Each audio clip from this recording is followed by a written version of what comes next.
Hello everybody, it's Todd from Gracie Baja Oviedo here with my Yuki Brett. We're gonna go over our latest progression of the single leg from the clinch, and then we're gonna discuss our side mount position.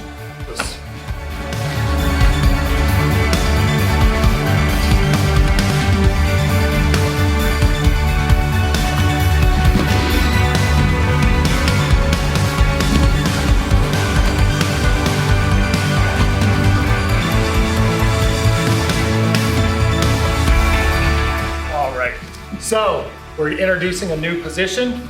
The new position is my side mount position. So we're gonna talk about this position a little bit. So it is a great position. Once again, it's a position that allows me to have gravity on my side. So it's a great pinning position. The one that we used in this last movement was using a far underhook in a cross face and then collecting the hands in a palm to palm grip.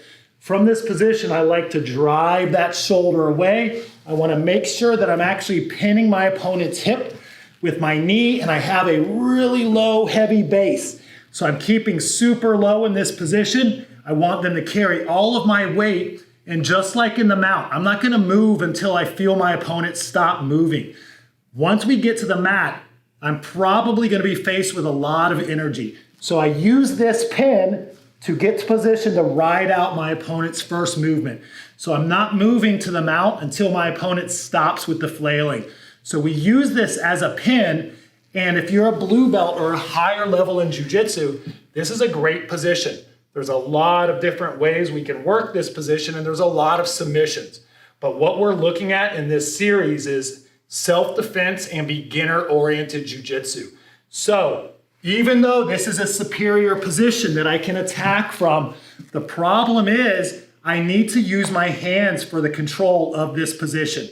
Okay, if I get a little bit too cocky and overconfident and I start losing my hands to go to push, I'm creating too much space. So unless you have the skills and unless you have the repetition of holding and submitting from this position, the mount's going to be a better choice. Because getting to the mount allows me once again to have my hands free, okay? So we're gonna use this position instead of attacking, we're gonna use it to pin and control.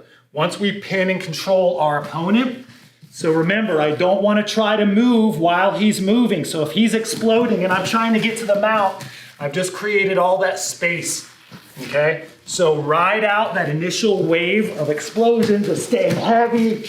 Nice long base. Once you feel that strength meter kind of decrease, now what we're going to do is we're going to upgrade our position, and it's an upgrade because of my ability to strike from the position.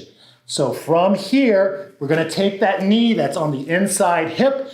Remember, we're using that shoulder to bear weight on my opponent's chin. From this position, I bring my knee up, and I'm going to slide it across all the way till my knee gets to the mat.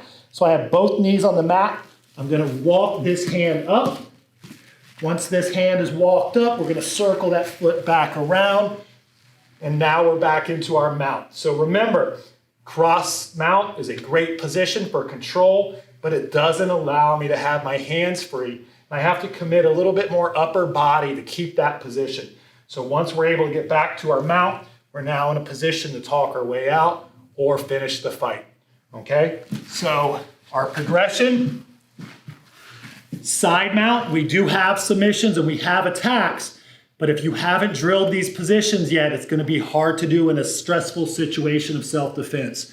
So all we're using all the other positions for is to upgrade our position back to the mount. So keeping that pin, chest to chest pressure, keeping those hips low, cross facing. What we're going to do is we're going to bring that inside knee up, all the way over, walk that hand up, circle the foot back down, and now we're back into our mount position.